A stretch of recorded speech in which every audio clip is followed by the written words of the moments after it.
à se goinfrer des Meuporg. Ça s'écrit MMMPORPG. Non. Squadra, nous sommes partis.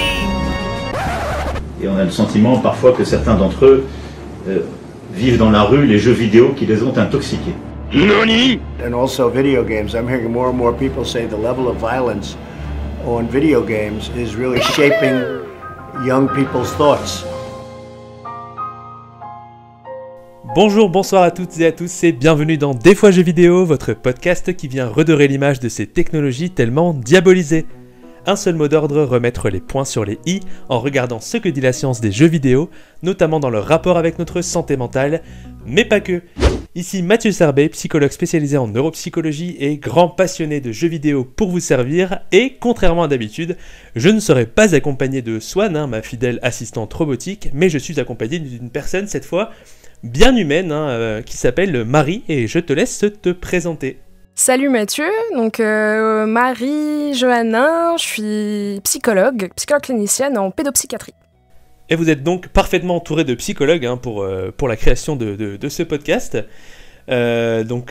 Aujourd'hui, on va parler d'un petit hors-série. C'est le premier épisode qu'on fait avec une vraie invitée. Ça fait plaisir. Ouais, trop surtout bien. toi, Marie, qui a suivi le début de la création de ce podcast. Bah oui, carrément. Et du coup, on va parler d'un jeu.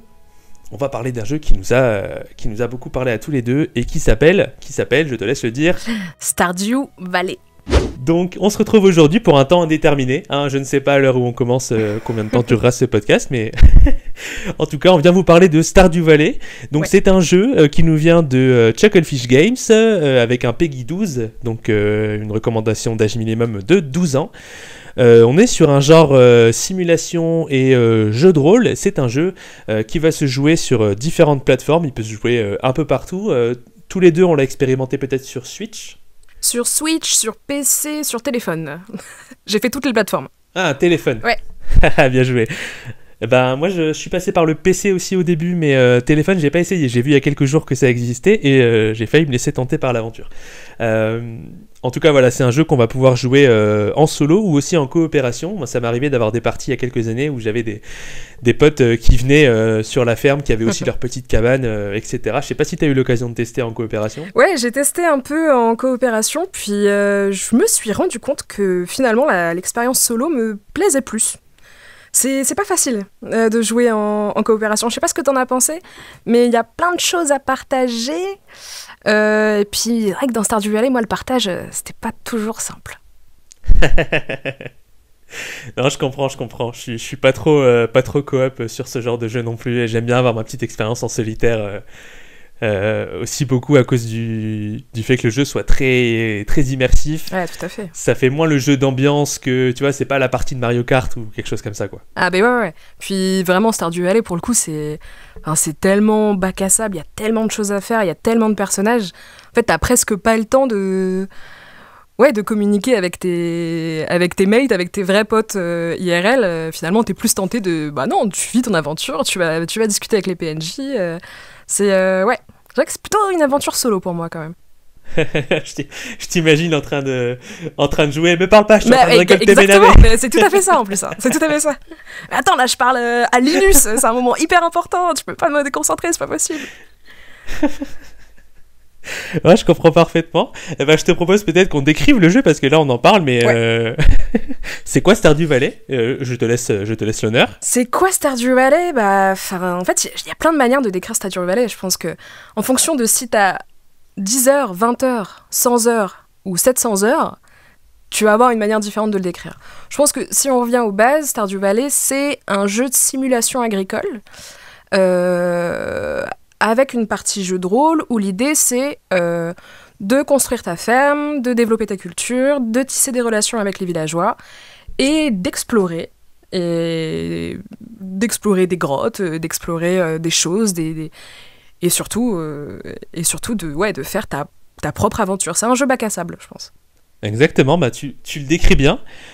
Pour faire un petit synopsis à ma sauce, puisque du coup au début du jeu, en fait vous héritez de la ferme de votre grand-père, et donc vous allez fuir la vie d'employé de bureau, qui est un peu chiante, pour devenir justement, tu disais que c'était de la simulation agricole, pour devenir agriculteur ou agricultrice. Donc après, tu vas gérer ta ferme comme tu veux, et comme tu l'as déjà un peu dit, tu vas rencontrer les villageois, tu vas participer pleinement à la vie du village, justement.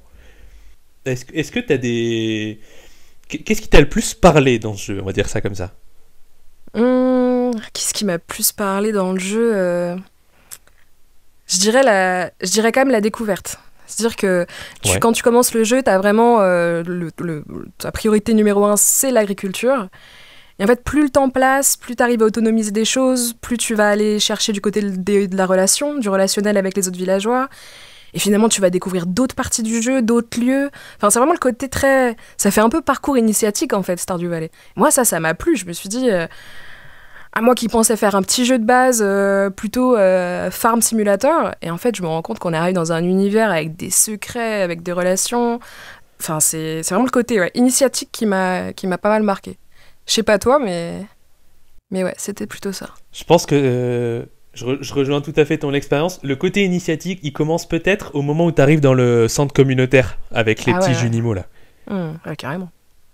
Et là, tu te dis, ok, je suis pas juste là pour planter des navets. Il y a quelque chose qui se passe. Non, mais oui, c'est ça, tout à fait. Tout à fait. Et puis même, au niveau de la richesse des personnages qui se développent au fur et à mesure. Dans le côté parcours initiatique aussi, il y a ça que j'ai trouvé vachement impressionnant. C'est que tu discutes une première fois avec les villageois, ils sont soit agréables, soit désagréables, c'est très blanc ou noir, il y a les gentils, il y a les méchants. Et plus tu développes tes relations avec eux, plus tu te rends compte qu'ils ont tous des parcours finalement assez nuancés, assez intéressants. Tu te rends compte qu'il y a des relations entre les personnages. Et ça, c'est vraiment, t'es obligé de faire des efforts dans ce jeu pour comprendre et développer le jeu. Ça, j'ai trouvé ça mais incroyable. C'est clair qu'il est d'une richesse, je pense au personnage de Shane. C'est à lui que j'ai pensé directement. Qui te déteste, il te dit tout le temps je veux pas te parler, casse-toi. Enfin, j'ai plus les phrases exactes. Hein, mais... Non, mais oui, c'est ça, globalement, ouais. Et puis en fait, tu découvres.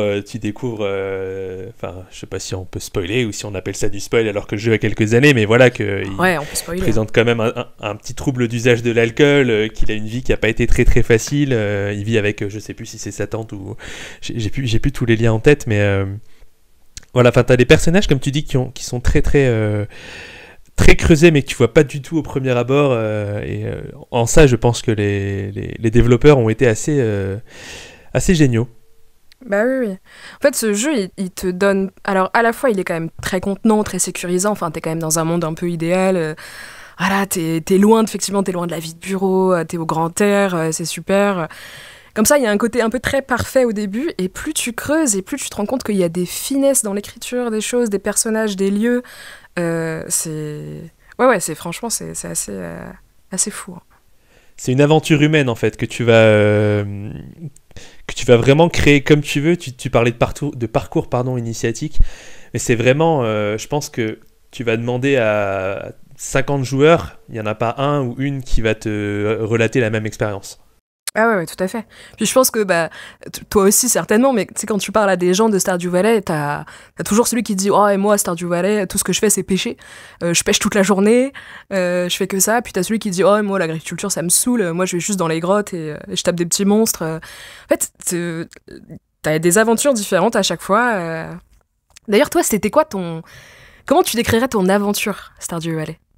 Moi, mon aventure Stardew Valley, c'est des moments de détente, c'est une immersion dans un environnement, comme tu dis, un environnement un peu parfait, et ça a été un moyen, vraiment sur la même vibe qu'Animal Crossing New Horizons, ça a été un moyen de déconnecter du monde réel, en fait, et de mettre les soucis de côté, de mettre les ruminations de côté, ou... Même quand j'allais bien aussi, mais même quand j'allais pas bien, c'était un jeu qui m'a fait beaucoup de bien, justement, et je le prenais en exemple dans mon livre pour parler de l'évasion dans un monde plus serein. Mais après, comme tu dis, au fur et à mesure des journées, c'est un jeu qui est fait au rythme des saisons. Et on se rend compte qu'il y a plein d'autres choses à creuser, et finalement, c'est pas juste tu fais ta petite agriculture, quoi. Ah non, mais oui, carrément. Puis... Tu sais, il y a ce côté aussi où c'est la temporalité du jeu est hyper intéressante aussi. C'est toujours le même temps. C'est toujours très prévisible. En fait, le cadre du jeu, il est un peu... En fait, qu'importe ce que tu fais dans le jeu, le cadre, il est indestructible. Quoi qu'il arrive, même si tu pêches toute la journée, bah, t'auras le jour d'après. Et tu pourras faire ce que tu veux le jour d'après. Si tu décides de pas du tout faire d'agriculture pendant 1 mois, bah, le jeu, il continue. Et peut-être que t'auras fait d'autres choses. Ça me fait penser vraiment au...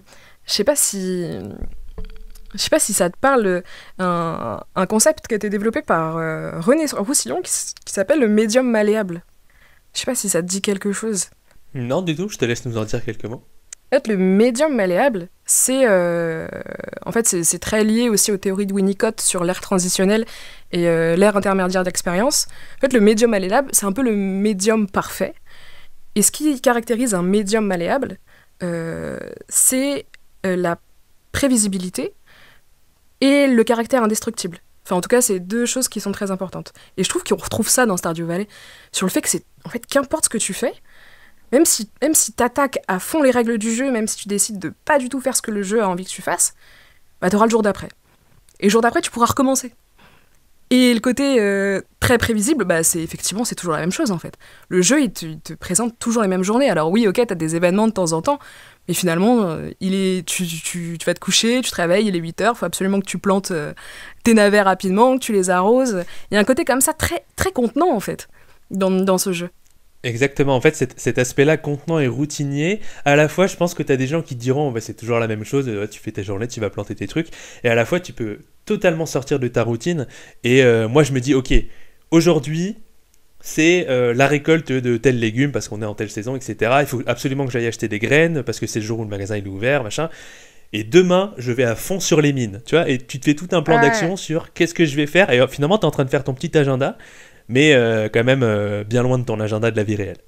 Bah ouais. Mais justement, ce côté très routinier, le fait que tu dois quand même prévoir, tu dois essayer de hiérarchiser les tâches, je pense que ça, c'est pareil.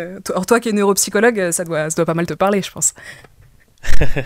Effectivement, je pense que si on est là aussi, là on parle du jeu, je pense qu'on va bien développer notre expérience parce que bah, ça nous fait plaisir aussi.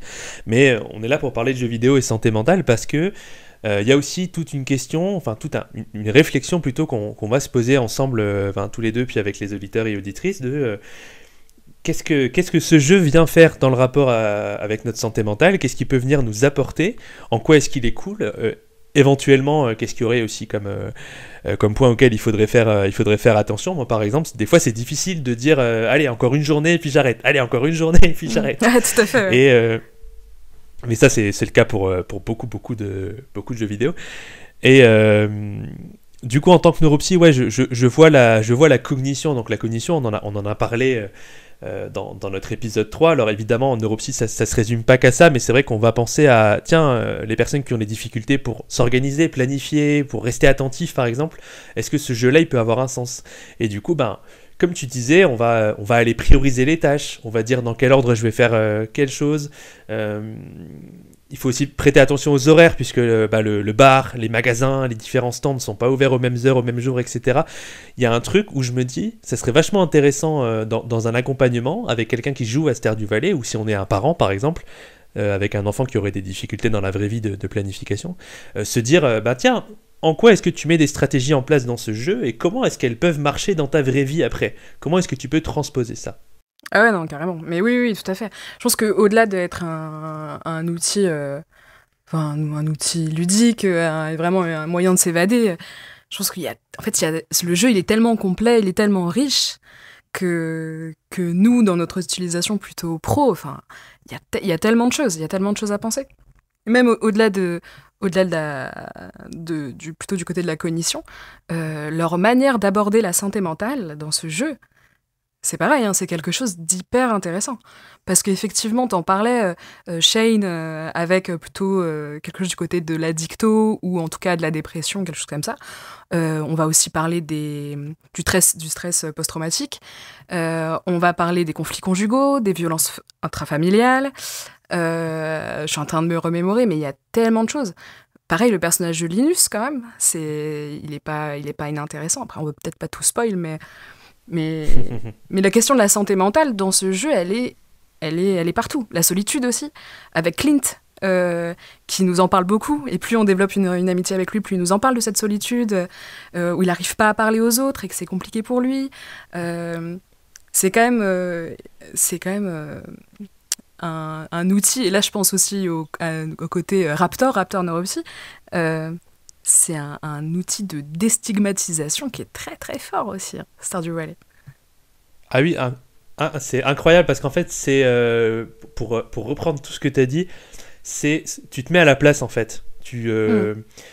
T'as des gens qui souffrent, ou t'as des gens qui vont pas bien de telle ou telle chose, ou t'as des gens qui expriment des sentiments, qui expriment des émotions, et du coup tu vas te mettre à la place, et c'est un outil formidable pour arriver à comprendre l'autre, et donc comme tu disais, pour un aspect de déstigmatisation, et je fais aussi une petite parenthèse parce que tu parles du Raptor Neuropsy, c'est vrai qu'on l'a pas précisé à l'introduction, mais Marie, tu fais partie depuis une bonne année maintenant de l'association Raptor Neuropsy, voilà, je tenais à le souligner à ce stade un peu en retard.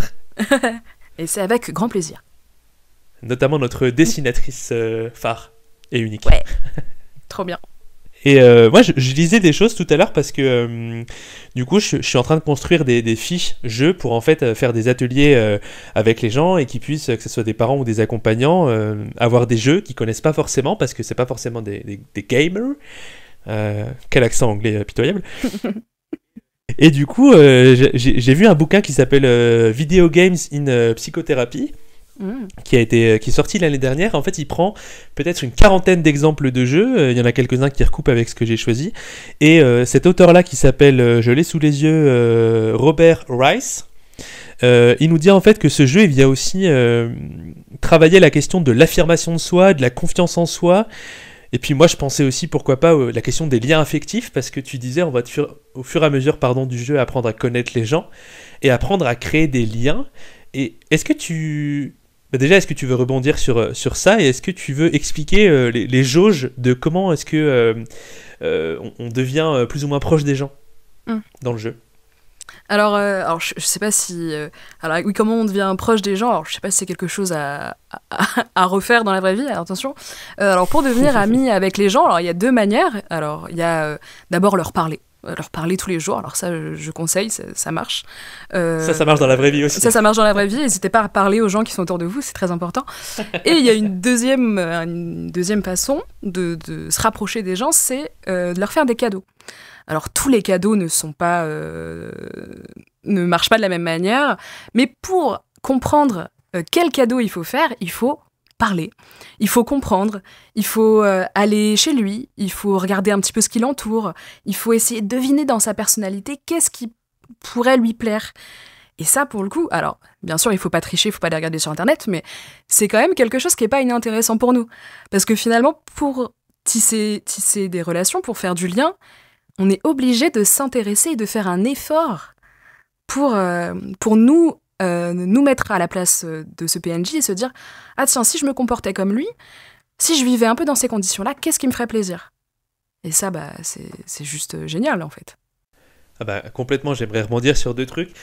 Déjà parce que je sais qu'il y a des gens qui nous écoutent qui sont pas forcément familiers avec les jeux vidéo. Donc PNJ, c'est personnages non joueurs. Donc en gros, c'est les personnages que vous rencontrez dans le jeu mais qui sont pas joués par des vrais gens. Et la deuxième chose sur laquelle je voulais rebondir, c'est en fait c'est ultra intéressant parce que tu dis je conseille pas forcément dans la vraie vie de faire comme eux ils font, etc. Mais en fait dans la vraie vie c'est aussi comme ça, c'est tu rencontres des gens, t'apprends à leur parler, t'apprends leur centre d'intérêt, tu vas chez eux, si tu as une soirée, tu vas boire un coup, t'as un anniversaire, t'as un truc.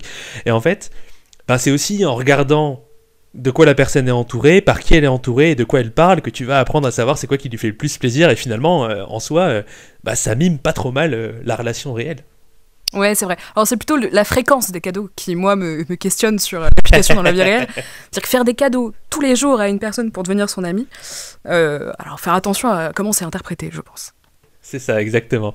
Et c'est intéressant parce qu'il y a une jauge avec des cœurs au fur et à mesure. Et en fait, il y a cette question à la fois d'amitié, de développer des liens, mais on peut aussi développer une relation amoureuse dans le jeu. Ça, c'est assez intéressant, je trouve. Je sais pas si toi, tu as eu l'occasion de le tester. Ouais, oui, carrément. Bon, d'ailleurs, Mathieu, j'ai quand même une question très importante. Quel était ton crush sur Stardew Valley ? Ah, j'en étais sûr. Je l'attendais, ah oui, cette bien question. entendu. Je l'attendais. Moi, du coup, c'était Maru, c'était l'astronome, la scientifique. Ah, et tu sais quoi ? Moi, pareil. Bah ouais, c'est la plus classe, c'est clair. C'est tous. Avec Léa, à un moment donné, j'ai eu un petit crush aussi, mais ouais. Puis ça aussi, c'est quand même c'est super intéressant. Sur l'idée du concepteur du jeu, de dire que finalement, développer une relation amoureuse, c'est d'abord développer une relation d'amitié et qu'il faille être ami avant de développer une relation amoureuse. Je trouve ça hyper intéressant. Oui, c'est ça, puis c'est vraiment cette notion de stade en fait, où comment dire, au fur et à mesure, alors je sais plus exactement comment ça se passe, mais c'est genre tu dois offrir un bouquet de fleurs, ou je sais plus exactement quels sont les codes. Et il y a des rites de passage.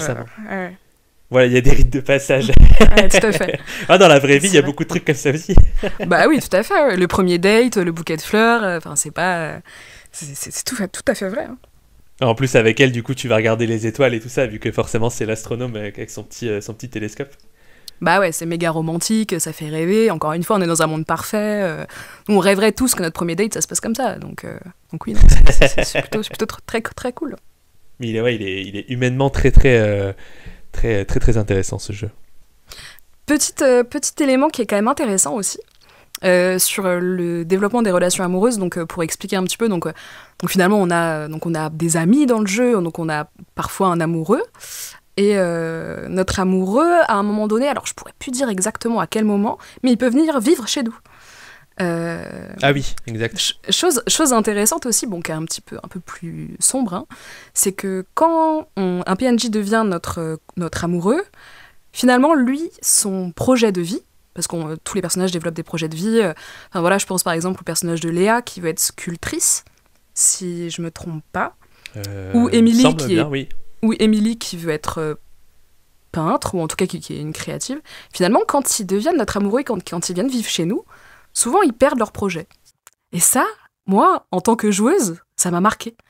En fait, ils développent des projets personnels, et finalement, à partir du moment où ils arrivent chez nous, finalement, le mariage leur convient, leur suffit.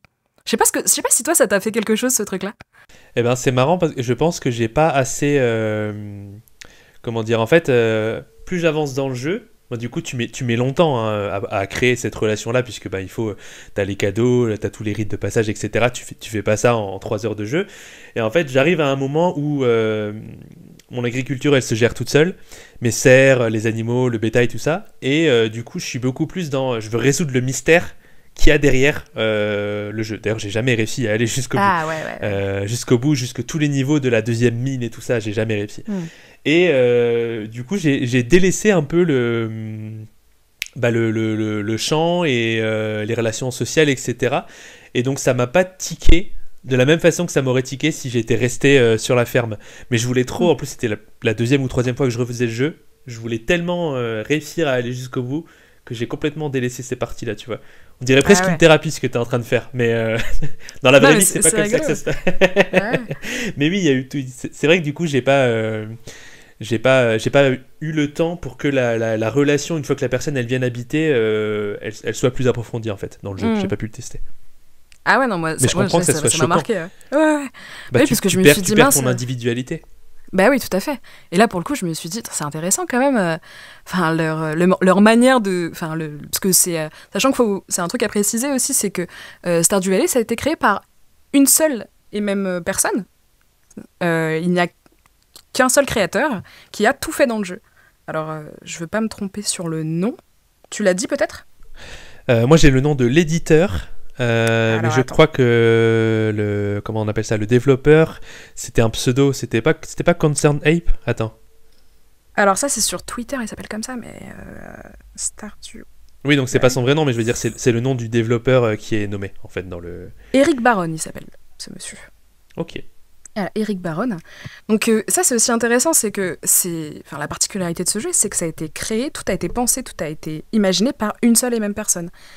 Donc finalement, tous ces petits éléments-là qui parfois nous paraissent rien, un peu le développement des personnages, leur passé, la question de cette fameuse relation, où, finalement, une fois que tu es en couple, ton projet personnel, il commence à s'évanouir petit à petit. Tout ça, ça vient de la tête d'une seule et même personne aussi. Ça, j'ai trouvé ça super intéressant. Ça aurait pu vriller. C'est-à-dire que finalement, on a accès à quelque chose de lui, quoi. Ah bah complètement. J'imagine le truc expérience de pensée, tu sais. Genre ça vrille à ce moment-là, ça devient un jeu d'horreur et en fait genre t'es la personne un peu manipulatrice et l'autre personne du coup elle peut plus, tu vois. Le truc un peu fonctionnement trop chelou là. Ils auraient pu nous en faire un jeu d'horreur. Heureusement, ça n'a pas été jusque-là. Non. Merci Eric Baron de t'être contenu. Complètement. Mais ouais. Non, ce jeu, il est quand même assez formidable. Chose aussi intéressante, je sais pas si tu allais en parler, mais sur le fait qu'il y ait beaucoup de modes sur ce jeu. C'est-à-dire de modes. En fait, donc Stardew Valley, c'est un jeu. Alors, c'est un jeu déjà complet. Hein, il y a des mises à jour, je dirais une fois par an, quelque chose comme ça. Souvent des grosses mises à jour d'ailleurs, où il y a beaucoup de contenu supplémentaire. Mais comme les joueurs sont très impatients et la communauté de fans de ce jeu est très très forte et très puissante, il y a des développeurs qui créent des mods sur ce jeu. Un mode, c'est du contenu supplémentaire qui a été créé à partir du jeu. Par exemple, il y a des fans du jeu qui ont créé, avec le code de Stardew Valley, des personnages supplémentaires, des lieux supplémentaires, des histoires supplémentaires, des événements supplémentaires. En fait, ce jeu, il a tellement inspiré de gens, il a tellement été important, qu'il y a des développeurs qui ont fait ça gratuitement, hein, qui ont continué le jeu d'Eric Baron. C'est incroyable. Je pense que c'est en fait le mot mode, parce que je vois très bien ce que c'est, mais ça m'a pas tiqué parce que moi j'y ai joué sur PC vraiment quand c'est sorti, c'était peut-être encore en bêta ou 2016, 17, 18, et j'y joue sur Switch. L'année dernière, j'y ai beaucoup joué sur Switch et du coup j'ai loupé tout ce truc-là, des gens qui créaient leur propre truc, mais évidemment c'est incroyable qu'il y ait cette possibilité qui du coup est sur PC mais que tu peux pas faire sur console. Bah oui, c'est ça. Mais là, ça montre à quel point ce jeu il est important pour les gens. C'est-à-dire que au point où ils ont tellement réussi à l'investir, ils ont tellement fait de choses avec, qu'ils ont voulu, eux, continuer l'œuvre. Enfin, je veux dire, c'est genre, si on revient un petit peu à nos métiers, c'est ce qu'on rêverait pour nos patients, quoi. C'est qu'une fois que la thérapie est terminée, une fois que notre accompagnement est terminé, bah eux, ils continuent. Et là, pour le coup, moi, je trouve que ça fait méga écho avec nos pratiques, en fait. Ah oui, complètement. Non, mais ce jeu, il est d'une richesse pour la santé mentale. On se répète, mais parce que c'est pour ça qu'on a voulu absolument parler de celui-là aussi. À ma connaissance, il n'y en a pas tant que ça qui vont vraiment aller à ce point creuser sur ces aspects sur autant d'aspects différents, alors que de base, le jeu ne s'y prête pas du tout, finalement. Oui, c'est ça. Enfin, au premier abord, c'est ton truc de ferme, quoi. Bah oui, c'est un jeu qui cache bien son jeu. Exact, bien joué. Il a tellement de messages, ce jeu. En fait, c'est vrai que les messages sur la santé mentale, c'est vrai, ils sont vraiment très forts. Même, je pense aussi sur l'aspect des personnages, voilà, qui viennent tous nous alerter ou en tout cas nous pointer du doigt quelque chose de notre vraie réalité. Le personnage de Pam, qui a aussi une problématique avec l'alcool, et qui est ultra développé aussi dans le jeu. On voit que Pam, tous les jours, alors contrairement aux autres personnages, on s'entend, elle est tous les jours au bar. Ses cadeaux, on parlait des cadeaux pour relationner, bah c'est de l'alcool. Quand on parle avec sa conjointe dans le jeu, alors qui est Penny, si je me trompe pas, elle nous parle des problèmes d'alcool de Pam. Et encore une fois, on rappelle, on est dans un jeu de simulation agricole. Et tout ça, tout ce qu'on parle, c'est un jeu de simulation agricole. C'est quand même extraordinaire. Donc finalement, ça devient plutôt un jeu de simulation de village agricole, tu vois. Du coup, tu vas au-delà d'un farming simulator où tu as ton tracteur et tu gères tes cultures, etc. Là, tu as vraiment la vie de village. Et ce qui est ultra... je passe peut-être du coq à l'âne, mais en fait, tu peux ne complètement pas y aller là-dedans. Si tu veux, tu vends juste tes trucs, tu vois, tu fais juste tes cultures, tu vas pas voir les gens et tu choisis vraiment comment tu veux le faire. Mais si tu creuses, tu vois toute la complexité qu'il y a derrière et que finalement, au-delà d'une question de simulation d'agriculture, tu as énormément de problématiques qui sont soulevées. On parle beaucoup de santé mentale. Moi, j'ai aussi envie de parler du mec qui gère son magasin, qui vient nous dire depuis que l'autre il s'est installé avec son entreprise dont le nom ressemble à une marque célèbre qu'on citera pas, mes affaires tournent mal, attention, voilà. Puis c'est un jeu aussi qui a un message un peu écolo, anticapitaliste. Je quitte la société pour gérer mon truc à mon compte tout seul dans ma petite ferme. En fait, il a énormément de messages pour un seul jeu. Je crois que je vais devoir y rejouer au bout d'un moment là parce que bah oui. c'est beaucoup de choses. Mais là, en fait, t'en parles, mais la rejouabilité de ce jeu est immense. Incroyable. En fait. Comme tu dis, ta première partie, souvent, tu fais simulation agricole, puis tu te dis, bon, allez, j'en ai un peu marre. Puis deuxième partie, tu te lances un peu au hasard, puis tu découvres un peu le côté relationnel, grotte. Et après, plus ça va, plus tu creuses, plus tu fais des parties pas possibles. Mais oui, oui. Et sur les messages plutôt politiques, c'est pareil, hein, c'est toujours nuancé, mais ultra pertinent. On voit très bien où est-ce que le jeu veut en venir, mais c'est avec douceur. C'est toujours, voilà, c'est toujours très très fin, en fait. Même les messages politiques, ils sont quand même des bons messages politiques. Ah oui, oui, complètement. Et moi, j'allais dire, au-dessus de tout ça, enfin pas au-dessus, mais à côté de tout ça, donc t'as l'agriculture, t'as les relations que tu vas créer, t'as les messages politiques, t'as l'écologie, t'as machin. Ils ont réussi à nous rajouter, enfin, il a réussi à nous rajouter de la magie, des trucs surnaturels, avec des êtres chelous et tout, enfin, c'est incroyable, quoi. On n'en a pas trop parlé de cette ouais, c'est vrai. Ouais, c'est vrai. Bah, c'est vrai qu'il nous saute pas des yeux au prime abord, en fait, comme tu dis. Hein. Au début, on est quand même sur la simulation agricole. Et puis après, ouais, en fait, plus ça va, plus j'avance, plus il y a la magie, il y a le sorcier. Puis c'est pareil, le sorcier, qui a une relation hyper toxique avec son ex-femme. Enfin, je sais pas ce que t'en as pensé, mais... Alors, je sais même pas si tu l'as déjà rencontré, en fait, son ex-femme. C'est pas celle qui garde une entrée si, c'est ça. Dans des marais, tout ça. Si, ouais, c'est ça. Puis, le jeu qui arrive à avoir un propos quand même sur la conjugalité, on est sur Stardew Valley et il nous parle de la conjugalité. Moi, je trouve ça extraordinaire. Ce jeu est incroyable et d'une finesse, tu le disais, et aussi on parlait des mines et des choses comme ça. Est-ce que toi, ça c'est un truc que tu as bien exploré ou pas? Parce que j'avoue que chaque personne, et t'en parlais un petit peu, a une expérience différente de jusqu'où elle a été dans ces niveaux de la mine où il faut descendre 120 niveaux, etc., avec des monstres et tout ça. Bah après, je peux pas te mentir plus que ça, Mathieu, j'ai 700 heures de jeu sur Stardew Valley. Donc les mines, je les ai fait un nombre de fois incalculable. Mais par contre, ce qui est hyper intéressant sur les mines, notamment la mine interminable qu'on a en tête tous les deux, là, c'est que, en fait, en fonction de... Alors, tu commences à jouer, ta première partie. T'y vas, puis c'est trop dur, c'est trop compliqué, puis c'est très frustrant. Deuxième partie, tu vas un peu plus loin, mais c'est toujours très compliqué, très frustrant. Il y a un côté de l'effort, où vraiment c'est un effort d'aller dans cette mine, d'aller de plus en plus loin, parce que c'est de plus en plus effrayant, c'est de plus en plus frustrant, c'est de plus en plus rageant. Mais par contre, une fois que t'es arrivé au bout, bah, tu sais pourquoi t'y allais, quoi. Et c'est la question de l'effort aussi dans ce jeu est hyper intéressante.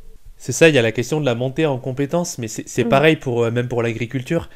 Tu vois, au début, tu connais rien. On n'est pas beaucoup à faire. J'imagine qu'on n'est pas beaucoup à être agriculteur. Déjà, pas nous. Ça, c'est sûr. C'est pas beaucoup parmi les gens qui nous écoutent. Et en tout cas, de là à connaître les différents outils, les trucs. Après, évidemment, c'est très édulcoré. On prétend pas que jouer te permet de saisir toutes les nuances du métier. Hein, loin de là.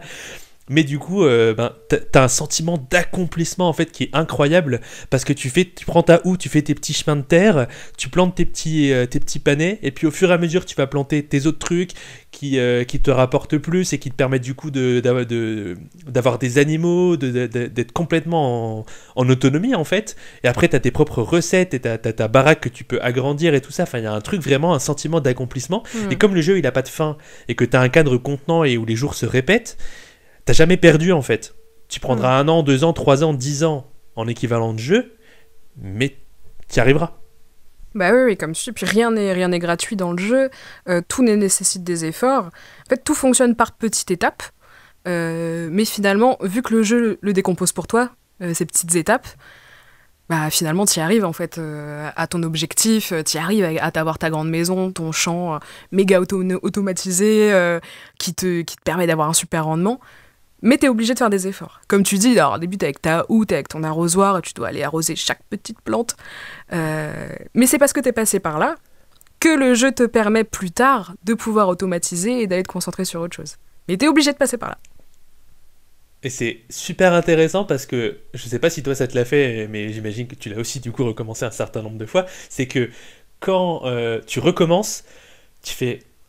je vais devoir y aller à la houe et planter mes trucs un par un, alors que quand je l'avais laissé, j'avais ma serre automatisée avec mes arrosages automatiques, mes récolteurs d'œufs, de laine, de machin, je vais devoir tout recommencer. Mais en fait, tu le fais avec plaisir, tu vois. Mais ouais. Je sais pas si toi ça t'a fait ça, mais oui. Ah bah oui, bien sûr, tu le fais avec plaisir parce que, en fait, alors en plus, quand tu le refais, alors oui, au début, on est un peu grognon parce qu'on se dit, oh là là, faut remettre de l'eau dans l'arrosoir, tout ça, mais sauf que en plus, quand tu le refais, tu sais ce qui va t'attendre.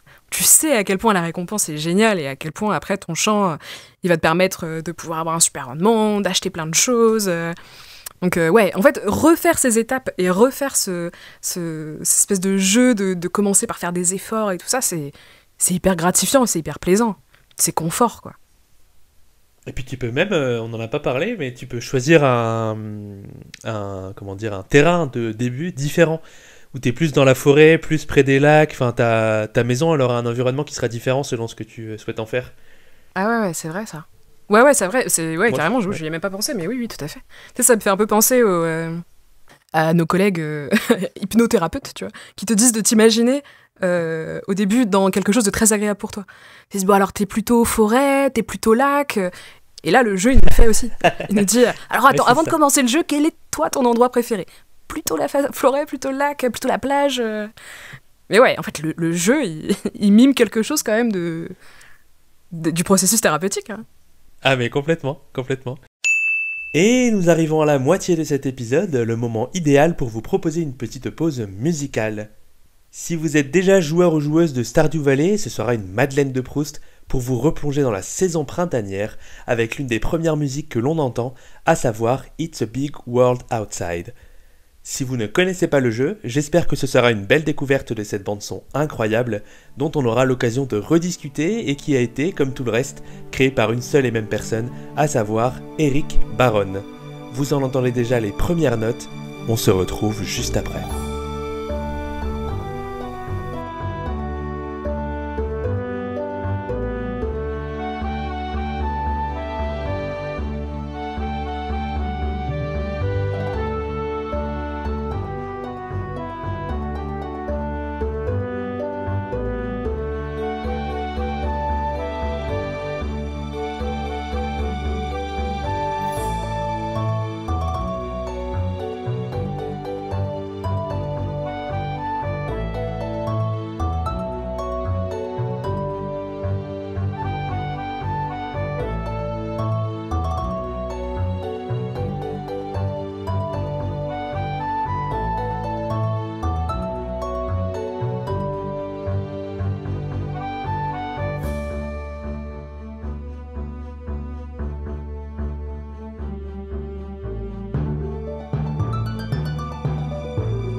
Et nous voilà de retour, vous êtes toujours en train d'écouter votre podcast Des fois jeux vidéo et on va reprendre le fil de notre discussion avec Marie, notre invitée spéciale qui est également psychologue, pour vous parler du jeu Stardew Valley. Bonne écoute. Et je me souviens aussi, je crois que c'est toi qui m'avais partagé, ça peut être que toi qui m'avais partagé cet article, où, tu sais, on disait c'est un jeu qui a des valeurs un peu écologiques, un peu anticapitalistes, un peu tu produis ton propre truc et c'est un cercle court, etc. Et en fait, il y avait quelqu'un qui avait créé un truc tellement automatisé et avec tellement de culture, etc., que c'était devenu, tu sais, l'agriculteur méga entreprise. Ah bah ouais, carrément. Ah bah oui, tout à fait. C'est toi qui m'avais partagé ça. Oui, bah oui. Mais en fait, le jeu, il te laisse la possibilité. Tu peux être l'agriculteur un peu, un peu tranquille, qui fait très attention, ou tu peux être le gros capitaliste, ou tu peux être le pêcheur, ou tu peux être le mineur. En fait, tu es ce que tu as envie d'être, en fait, ce que tu as envie de jouer. C'est vrai qu'on a on n'a pas parlé, pour rebondir là-dessus, t'as des barres de compétences, où en fait, selon ce que tu vas faire dans tes journées, et ce sur quoi tu vas mettre l'accent, bah, tu vas développer tes compétences de cueillette, de pêche, de combat aussi, parce que dans les mines, bah, t'as des fantômes, des momies, des machins, tout ça. Et du coup, c'est le côté RPG, c'est que tu vas développer les compétences que tu as envie d'être. Et ça, d'un point de vue, utiliser ça avec ton enfant, ton ado, ou avec le patient, la patiente, la personne que tu accompagnes, il y a un truc de l'identité, en fait, qui se joue. Ah bah oui, tout à fait, ouais. Non, moi, je suis tout à fait raccord avec toi. Enfin, c'est pas elles sont pas là pour rien, hein, ces barres de compétences. Surtout qu'on voit un peu ce qu'il a voulu créer avec ce jeu, Monsieur Baron. En fait, elle te montre, ça te permet de visualiser ta progression dans des domaines qui sont pas les domaines classiques du jeu vidéo. Enfin, là, nos barres de progression, c'est pêche, agriculture, je sais plus ce que c'est, mais c'est des barres de progression de la vie, en fait. C'est relationnel. Enfin, c'est... Le jeu, il te propose presque que toi, dans ta vie réelle, tu te mettes des barres de progression. Il veut mimer quelque chose de... Voilà, les compétences de la vraie vie, quoi. Ça fait un peu les barres de progression que tu mets dans un CV, où tu mets l'anglais, je suis à 80 sur 100, et puis l'allemand, je suis à 10, tu vois. Et il y a un truc un peu comme ça. Faudrait faire un CV à la Stardew Valley. Ah mais ouais, en fait, c'est super intéressant parce qu'il y a, dans le processus thérapeutique, il y a aussi comment je crée l'alliance avec la personne que j'accompagne et comment je me base sur ses passions, sur ses envies. Parce que toi aussi, si tu vas consulter, t'as envie d'être entendu, t'as envie qu'on parle de ce que t'aimes bien aussi, parce que t'as un confort et t'as une zone de confort et une aisance là-dedans. Et du coup, il y a de plus en plus de gens qui s'amusent à faire des fiches de thérapeutiques. Ça se fait surtout pour les enfants pour l'instant, où du coup, tu vas mettre tes domaines de compétences, tu vas mettre... bah tiens, là il faut que je fasse telle tâche, mais je vais me mettre du coup la musique de tel jeu. J'ai eu un exemple avec Pac-Man. Tu sais, tu mets une musique de jeu enfant pour te stimuler, puis tu gagnes des points d'expérience si tu arrives à faire tes tâches de la journée. Enfin, ça c'est vraiment, tu vas ludéifier je sais pas si le mot est très français, ta vie quotidienne. Et en ça, je trouve que utiliser un jeu comme Stardew Valley peut te donner plein d'idées pour accompagner quelqu'un, même si tu joues pas directement avec la personne. Ah bah oui, tout à fait. Je pense que, et je t'en parlais un petit peu, mais il y a moins d'une semaine, alors que sachant qu'on savait qu'on allait enregistrer ce podcast, j'ai quand même une patiente, je lui ai demandé quelles étaient ses passions dans la vie, quels étaient ses intérêts, qu'est-ce qu'elle faisait pour se reposer. Et elle m'a dit, moi, pour me reposer, je prends mon téléphone, puis je joue à un jeu de ferme. Donc là, moi, ça fait tilt dans ma tête tout de suite, je me dis, un jeu de ferme, il y en a plein des jeux de ferme. Il y en a des biens, il y en a des moins bien. Et là, je dis, tiens, ça m'intéresse, dites-moi quel était ce jeu-là. Et là, elle me dit Stardew Valley. Alors là, j'ai trouvé ça exceptionnel. Puis c'est une dame qui a beaucoup de contraintes dans sa vie, qui a des plannings très chargés, qui a pas le temps de souffler et qui a choisi Stardew Valley pour se reposer. Moi, je me suis dit, mais oui, mais bien entendu, je vous l'aurais proposé. Si vous m'en avez pas parlé, je vous l'aurais proposé.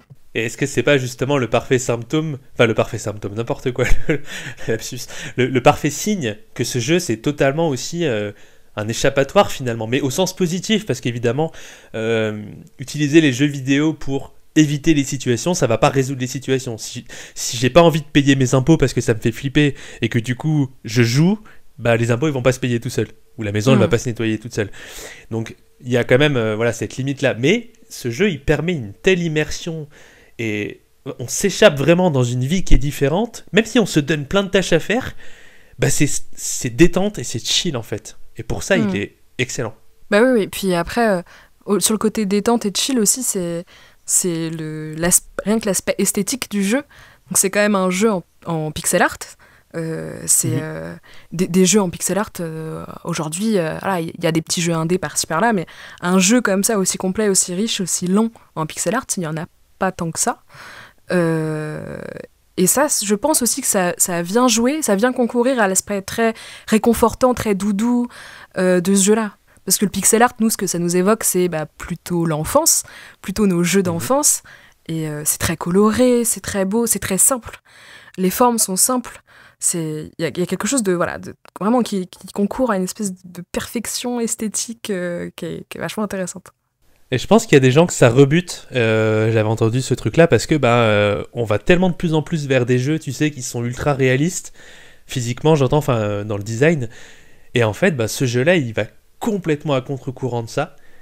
Mais ça marche, quoi. Ça marche, mais de fou. Ah ouais, non mais carrément. Et sur l'aspect réaliste, que plus ça va, plus les gens vont vers du réalisme. Ouais, je sais pas ce que t'en penses, mais je trouve que finalement on perd un peu quelque chose en fait en allant vers le réalisme. Parce que le but du jeu vidéo, c'est quand même de s'évader, d'aller venir peut-être nourrir un peu notre imaginaire. Finalement, est-ce qu'avec le réalisme, avec tous les AAA qu'on a en tête, est-ce qu'on perd pas quelque chose du coup, cette petite marge qui nous permet de nous évader, de réfléchir, d'imaginer Complètement, je te rejoins. Et c'est peut-être pour ça, tu vois, que je préfère jouer à Fortnite qu'à Call of Duty. Ah ouais, tu vois, carrément, ouais. C'est cartoon, j'y jouais encore juste avant l'enregistrement. C'est cartoon, c'est coloré, il n'y a pas d'effusion de sang, alors c'est violent mais sans être cru et graphique et tout ça. Alors qu'en fait, si tu joues à Call of Duty, qui sont des jeux auxquels j'ai joué plus jeune, et c'est pas pour critiquer ces jeux, c'est pas du tout l'intérêt de ce que l'ambition de ce que je suis en train de dire. Mais au bout d'un moment, t'es là, tu fais, ok, je suis un vrai mec avec une vraie arme, il y a du vrai sens, il y a du vrai réalisme dans des vraies villes. Au bout d'un moment, je suis pas en train de m'échapper, je suis en train de suivre un reportage ou de suivre l'actu, tu vois. Ouais, carrément. Oui, oui. Ça nous dessert en fait. Oui, quand c'est trop proche de la réalité, finalement, on a plus plaisir du jeu à faire semblant. Parce que quand on passe un peu au stade de développement de l'enfant, au moment où on joue à faire semblant, finalement, quand on fait semblant, on fait pas exactement la même chose que la réalité. On essaie de retravailler les situations, mais un peu à notre sauce.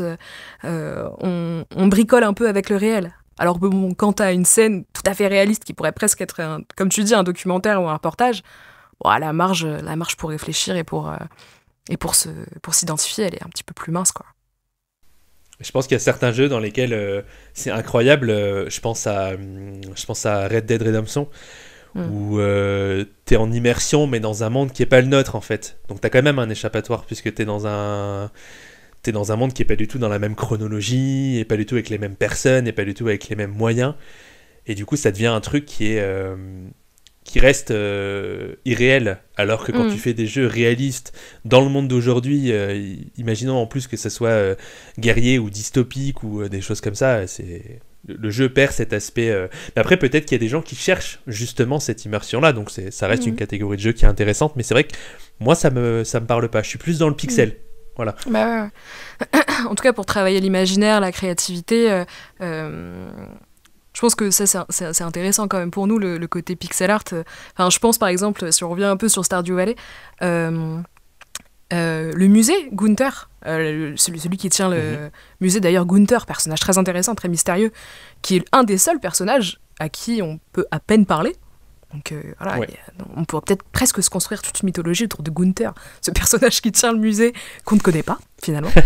Ça me fait penser un peu donc il y a des artefacts dans le jeu, il y a des petites pierres précieuses, on peut créer toute une collection pour enrichir notre musée. Et c'est il y a par exemple 3 artefacts ou 4 de poupées. C'est des poupées que tu peux trouver un peu partout dans le jeu, dans le sol, en creusant, dans les mines, même en les pêchant. Et c'est des poupées un peu bizarres. Sachant que c'est en pixel art. Donc déjà, des artefacts un peu bizarres, en pixel art, ça les rend encore plus bizarres. Et là, pour faire travailler l'imagination et la créativité, il n'y a pas mieux, quoi. Tu tombes sur des choses qui ont l'air un peu rares, un peu bizarres en pixel art. Là, quelqu'un qui veut travailler un peu sa créativité, son imagination, c'est génial, quoi.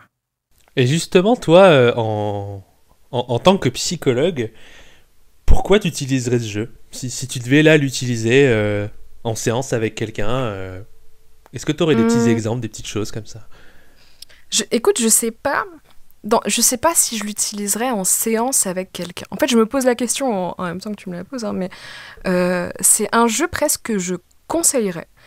Et avec qui un jeu que voilà, je conseillerais à peut-être un patient, jeune ou moins jeune d'ailleurs, d'y jouer et qu'on fasse des débriefs ensemble sur ce qui s'est passé. Et qu'on puisse reprendre un peu les éléments qu'il a développés dans le jeu en entretien.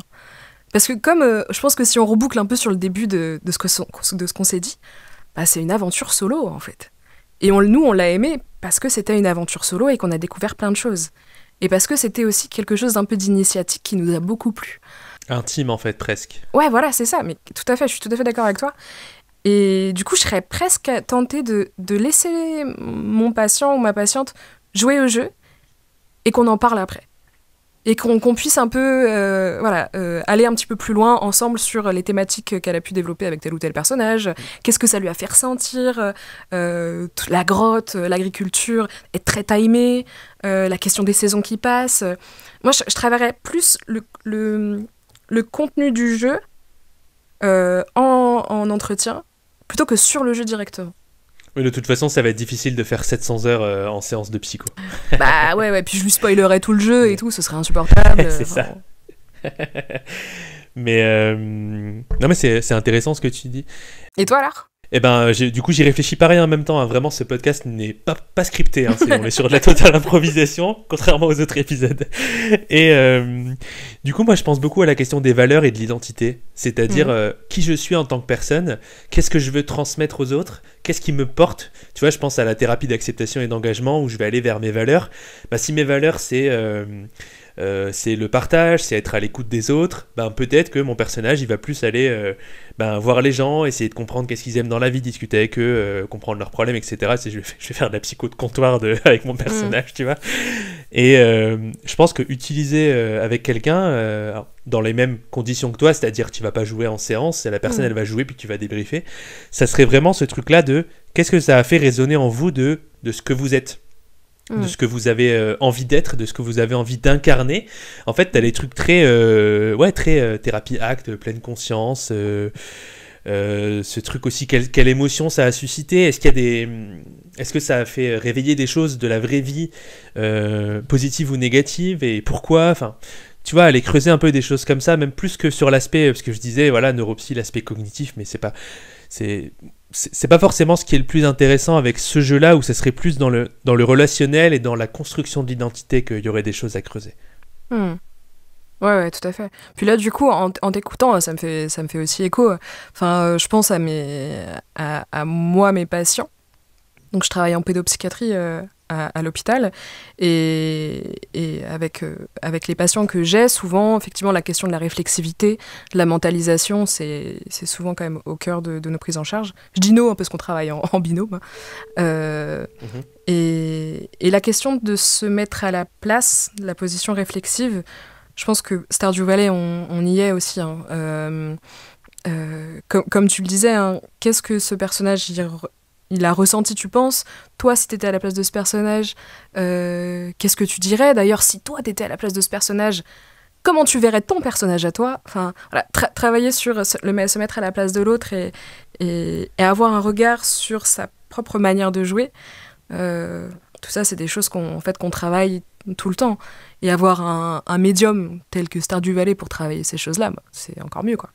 Bah, complètement. Et pour rebondir sur ce que tu dis, c'est avec d'autres termes, mais je pense qu'on est... Bon, les psys, on aime bien parler avec plein de termes différents, mais en fond, on s'entend sur beaucoup de choses quand même. Et c'est la question de la cognition sociale. Tu disais se mettre à la place de l'autre. Donc, on va dire, c'est la théorie de l'esprit. C'est qu'est-ce que l'autre, là, dans ce qu'il est en train de dire, qu'est-ce qu'il sous-entend, qu'est-ce qu'il veut me dire, qu'est-ce qu'il ressent, quelles sont ses croyances, quelles sont ses intentions. Et du coup, je pense que ce jeu-là, il peut être très intéressant, par exemple, si on travaille avec des personnes qui ont des difficultés avec la lecture des émotions, se mettre à la place de l'autre, etc. Par exemple, dans l'autisme ou dans la schizophrénie, mais il y a d'autres profils qui peuvent être concernés. Et du coup, c'est... Ok, là, il y a ce personnage qui t'a dit ça, qu'est-ce que ça peut vouloir dire? Qu'est-ce que toi, t'as répondu? Qu'est-ce qu'il t'a dit la fois d'après? Enfin, un truc un peu comme ça qui vient se jouer de... arriver à recréer la relation avec l'autre, à se mettre à la place, et derrière, imaginer des stratégies pour peut-être arriver à retransférer dans la vraie vie. Quels indices je vais prendre dans le discours de l'autre pour arriver à le comprendre, etc. Bah oui, tout à fait. Et puis même sur l'aspect, on en parlait tout à l'heure, de la déstigmatisation.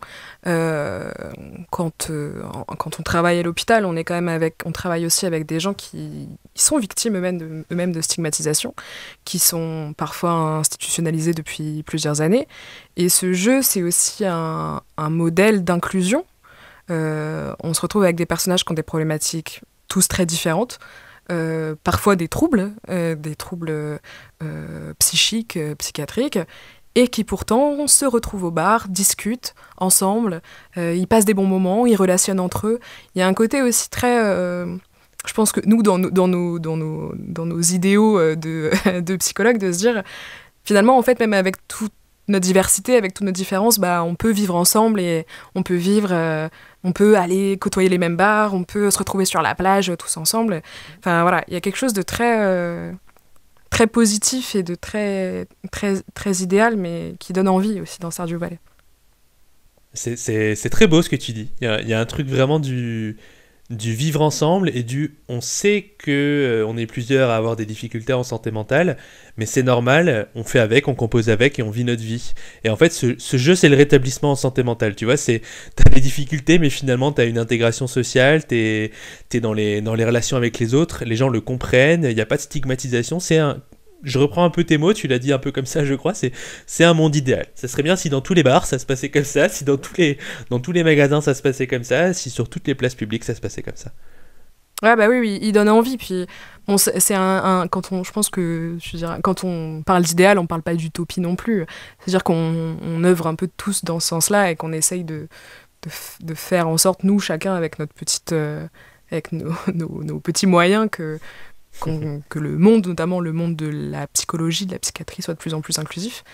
Et ce jeu nous fait rêver, hein, forcément. C'est un modèle. Complètement. En fait, il faudrait peut-être qu'on fasse jouer Stardew Valley à nos collègues psychologues et psychiatres aussi.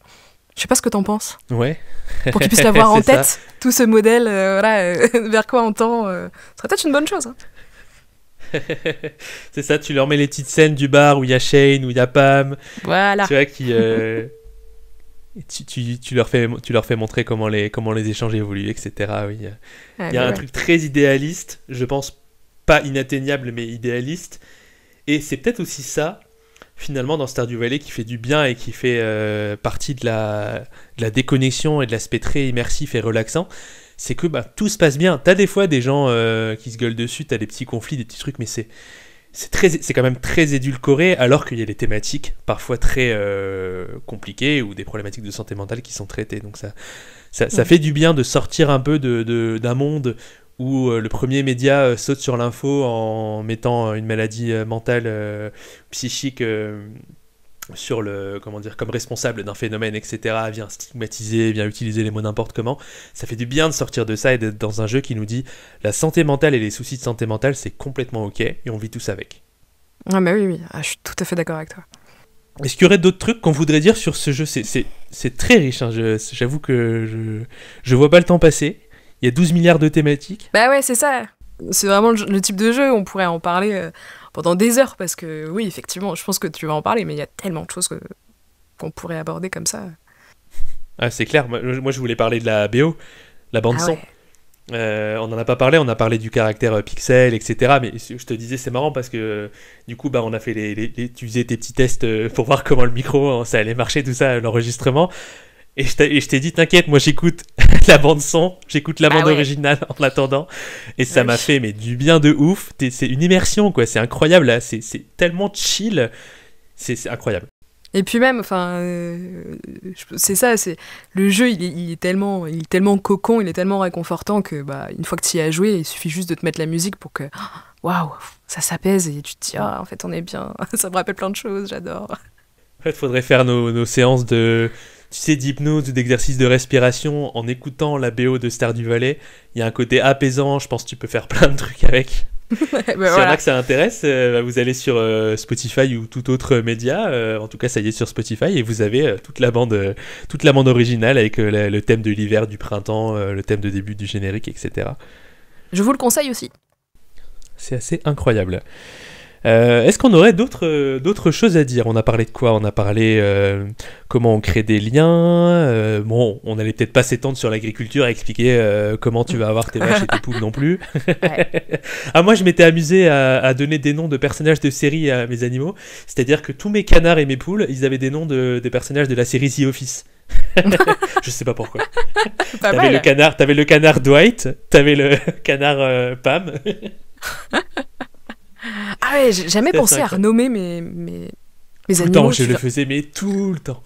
Prochaine partie, je renomme tout le monde. C'est clair.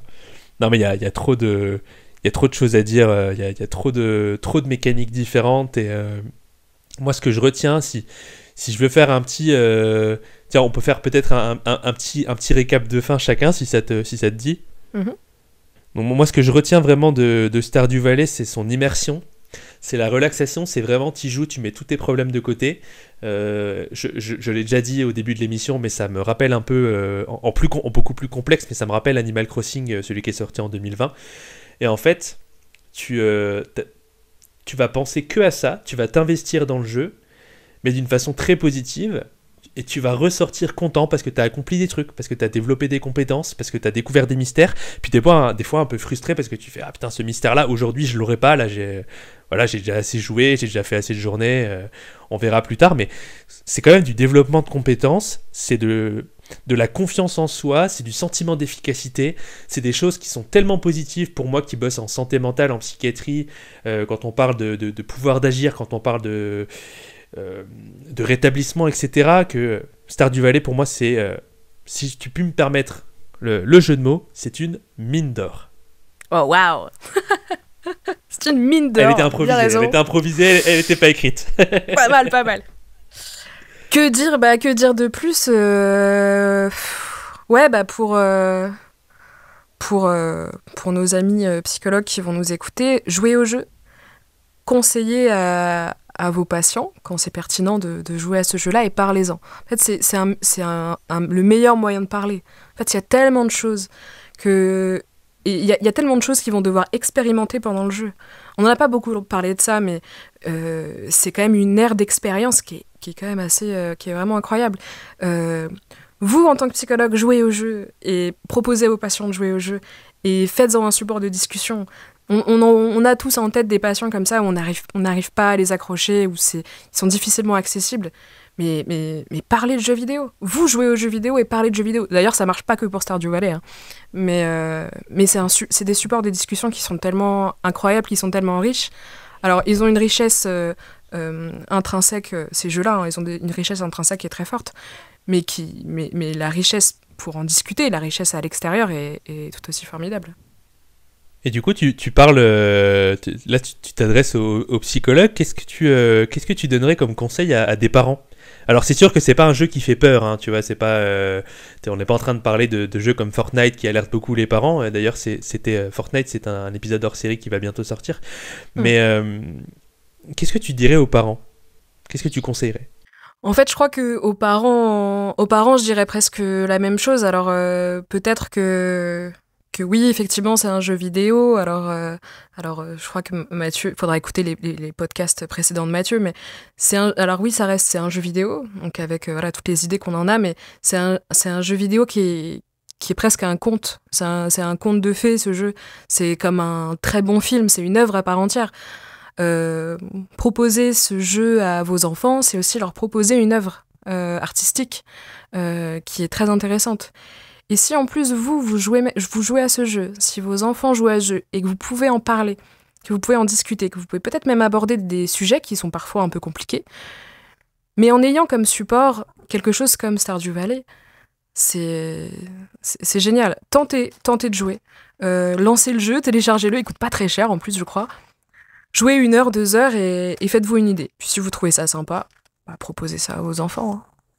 En fait, c'est un comme beaucoup de jeux vidéo, il y a une puissance en tant que médiateur entre parents et enfants, dans le sens où si les deux jouent, si les deux partagent l'expérience, même imagine tes parents et tu regardes l'enfant jouer, tu le vois s'investir dans le jeu comme il s'investirait avec des arts créatifs ou d'autres formes de jeu, hein, tout est complémentaire, hein, bien sûr.